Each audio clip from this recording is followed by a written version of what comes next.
Hello बच्चों, चलिए प्रश्न पढ़ते हैं। एम द्रव्यमान का एक भारी कण पृथ्वी की सतह के समीप स्वतंत्र रूप से गिर रहा है।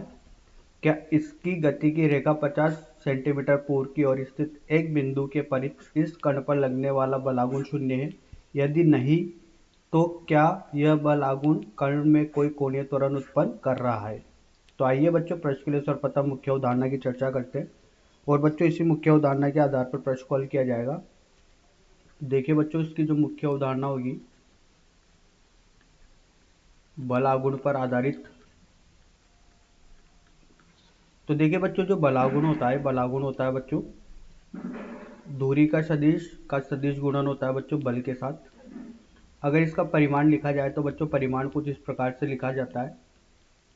आर सदिश का परिमाण, बल का परिमाण, और बच्चों यहाँ पर आता है साइन थीटा।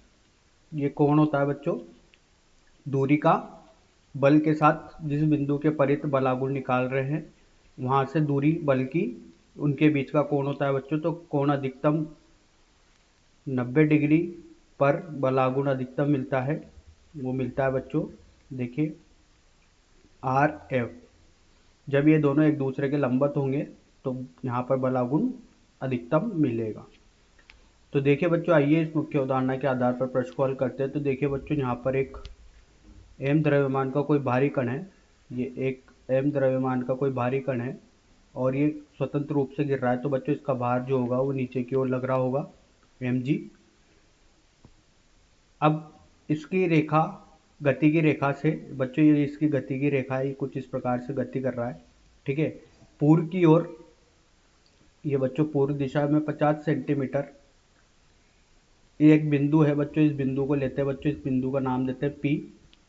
ठीक है, तो इसके परित लगने वाला बलागुण, तो देखिए बच्चों दोनों के बीच में कोण 90 डिग्री हो गया। तो बलागुण जैसा मुख्य उदाहरण में देखा, इसका जो परिमाण होगा ये होगा बच्चों आर एफ। क्योंकि बच्चों यहाँ पर 90, दोनों के बीच में कोण 90 डिग्री है तो बलागुण अधिकतम आएगा।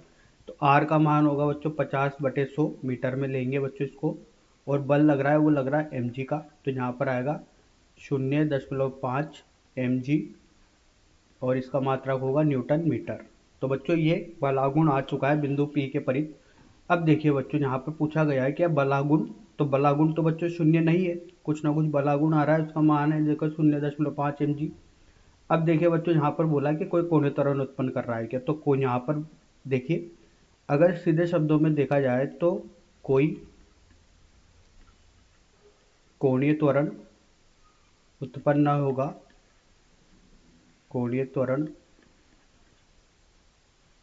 उत्पन्न नहीं होगा। कोई कोणीय त्वरण उत्पन्न इसलिए नहीं होगा क्योंकि बच्चों देखिए, जो इसकी रेखा की गति है बच्चों, रेखा की गति ये इस प्रकार से रेखा की गति कर रहा है और इस बिंदु P के परित बच्चों यहाँ पर जो होगा वो विपरीत दिशा में।